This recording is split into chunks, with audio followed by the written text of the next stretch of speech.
What's up, legends? Welcome back to the channel. Today we're here in Modern Warfare Zombies, and today we're going to be talking about the top 5 weapons that you should be using not only to solo the high threat zone, head into the dark ether, but also head into the unstable rifts here in Season 4 Reloaded. So we're going to cover the top 5 weapons, and I also do have 2 honorable mentions as well. And alongside sharing with you guys the loadouts on the screen briefly, I will also pin those in the comment section down below, so you guys will have easy access to all of these loadouts. That way you guys can best set yourself up for success, or even just use these as a baseline, change a few attachments that best fit your playstyle. Then you'll be able to head into the high threat zone, dark ether, or these new unstable rifts, best set up for success. I do also want to mention that this top 5 is in no particular order. These are just the top 5 weapons that I find to be the most reliable currently, and obviously those things are subject to change in the future, but I don't see too many weapon changes happening with the ones in this top 5. First up, we have the FJX Horus. This one probably doesn't surprise you guys that much if you've been using it religiously at this point, because this is easily one of the best options you can go with in MWZ. The high fire rate. The really nice thing about this too is after the aftermarket part released,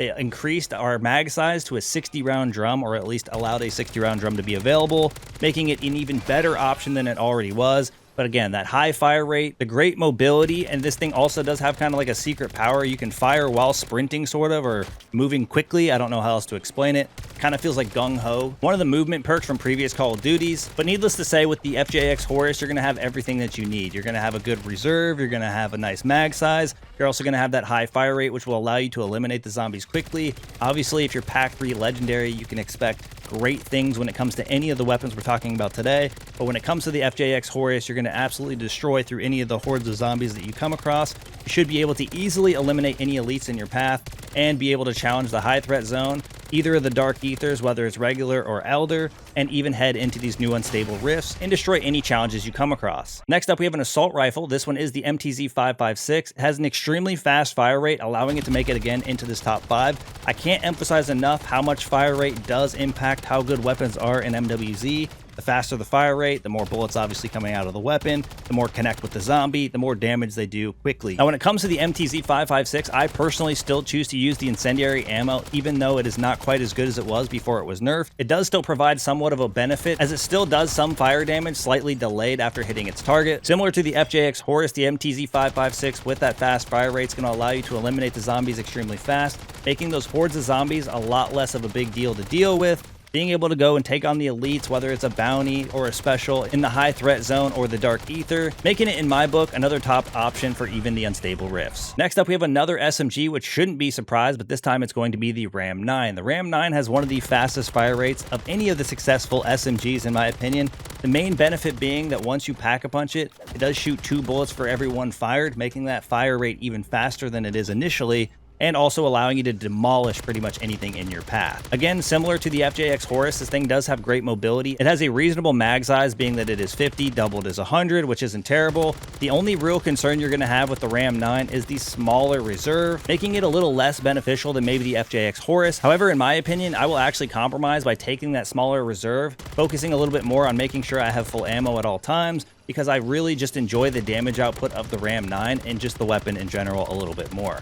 But again, if you are thinking of using this over the FJX Horus, you're going to have a smaller reserve, so that is something you're going to want to keep in mind. But again, we're back to another high fire rate weapon, which means it's going to be super easy to destroy those hordes of zombies. You'll be able to reasonably take out those special or elites, making it, again, a viable option to solo the high threat zone, the dark ether, and more than likely the unstable rift. Next up, we have our only shotgun to make it into the top 5, the Haymaker. Now, this one got a buff to slug rounds quite some time ago, about the same time that the nerf to the 680 slugs came through. So whenever you actually pack-a-punch it, it fires a slug. It actually looks like it shoots 6 of them, making the damage output insane when it comes to the Haymaker. Another benefit is it is a little bit more of a full auto, allowing you to shoot significantly faster, obviously allowing you to output more damage quick, which is actually one of the main reasons it ends up being in the top 5. I think it's more of a damage output thing than it is a mobility, because I don't think you will have that greatest mobility when it comes to the Haymaker, but it's not going to be too big of an issue just because of the amount of damage you're going to be able to output.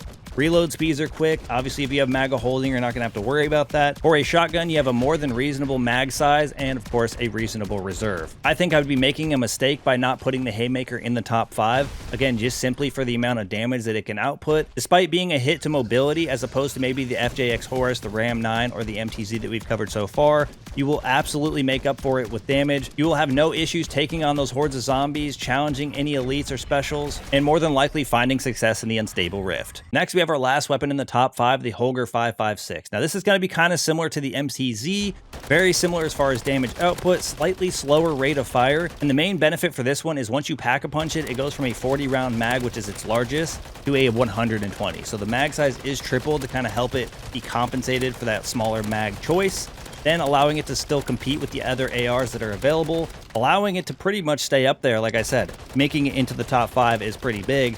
I think the Holger is easy to control the recoil. It does have a reasonable time to kill. And again, that mobility is kind of crucial to the finding success in either the high threat zone, the dark ether, and more than likely that unstable rift. I think both the Holger 556 and the MTZ allow enough freedom as assault rifles while still packing enough of a punch to make it into the top 5 as options. So now that we've covered the top 5, we had 2 SMGs, we had a shotgun, and 2 assault rifles. We're going to be heading into our honorable mentions. Now, the main reason I want to include these is because I think a lot of people would be upset if I didn't at least mention these. However, I'm not sure how they're going to function in the unstable rift. The fact that this new rift is unstable could affect the functionality of both deadwire detonators or maybe even the Shatter Blast ammo mod. So those are both required for both of these weapons, and we're going to be talking about the RGL-80 and the crossbow. The RGL-80, of course, doesn't have attachments. You don't have to worry about much there. The main concern with that one is you're not going to do much against the elites, so if you do choose the RGL-80, it is going to be used for crowd control, but it's not going to be any good against the actual bounties or even the elites. And when it comes to the crossbow, it's a little bit different. It's going to be a little bit more functional against those specials or elites, as you will be using the blast cap ammo,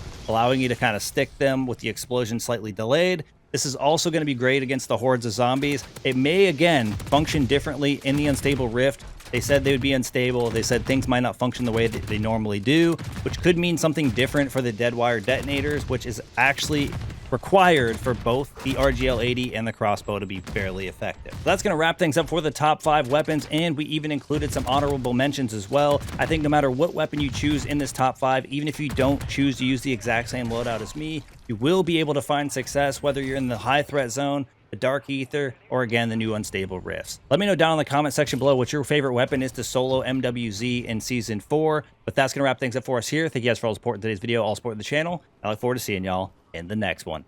Peace.